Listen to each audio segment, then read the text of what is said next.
ఇది చూచిన సంజయుడు ఇప్పుడు ధృతరాష్ట్రుడితో అంటున్నాడు, నన్నడిగితే ధృతరాష్ట్ర, నీ వల్ల వచ్చిందిదంతా. నీ కొడుకుని దగ్గర నుంచి పాడి చేసిన వ్యక్తివి నువ్వు. అసలు నీ కొడుకులు ఇలా అవ్వడానికి మూల కారణం నువ్వే.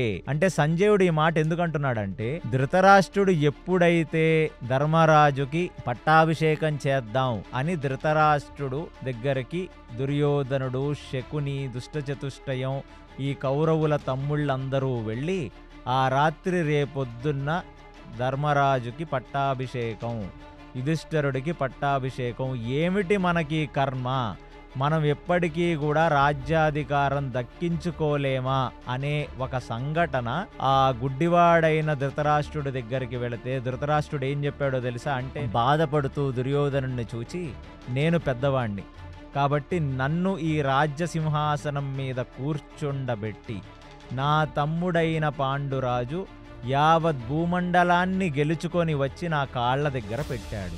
దుర్యోధన, ఎన్నడూ నా తమ్ముడు ఒక్కరోజు కూడా తనే గొప్పవాడనే ఒక అహంకారాన్ని జనుల దగ్గర చూపించలేదు, రాజ్యంలోనూ చూపించలేదు, నా దగ్గర చూపించలేదు, ఆ భీష్మ పితామహుడి దగ్గర చూపించలేదు.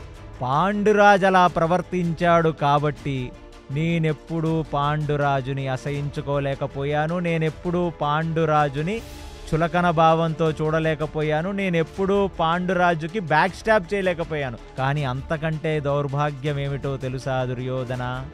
నువ్వు ఇవాళ రారాజు కాకపోవచ్చు, కానీ ధర్మరాజు ఏ రోజైతే ఈ ఎంటైర్ కురు సామ్రాజ్యం పగ్గాలు తన చేతిలో తీసుకుంటాడో ఎల్లప్పుడూ నిన్ను పక్కనే పెట్టుకొని, ఎందుకంటే నువ్వు తమ్ముడివి కాబట్టి, నువ్వు నా కొడుకువి కాబట్టి నిన్ను పక్కనే పెట్టుకొని అన్ని విషయాల్లో కూడా నీకు ఆ మర్యాదనిచ్చి, ఎన్నడూ నీకింత అపకీర్తి, ఎన్నడూ నీకింత కోపం, ఎన్నడూ నీకింత అసూయ కలగకుండా అతను ప్రవర్తిస్తాడు. నీకున్న దురదృష్టం ఏమిటంటే వాడికంటే ఒక రోజో కొన్ని గంటలో లేటుగా పుట్టావనే ఒక దురదృష్టం.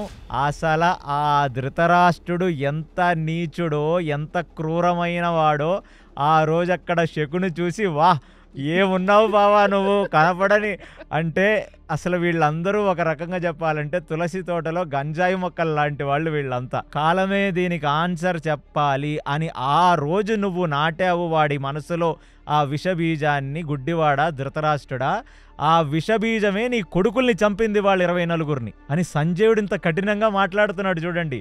అంటే తన కొడుకు చెడిపోవటానికి కారణం నువ్వే అని ఖచ్చితంగా చెప్పేస్తున్నాడు.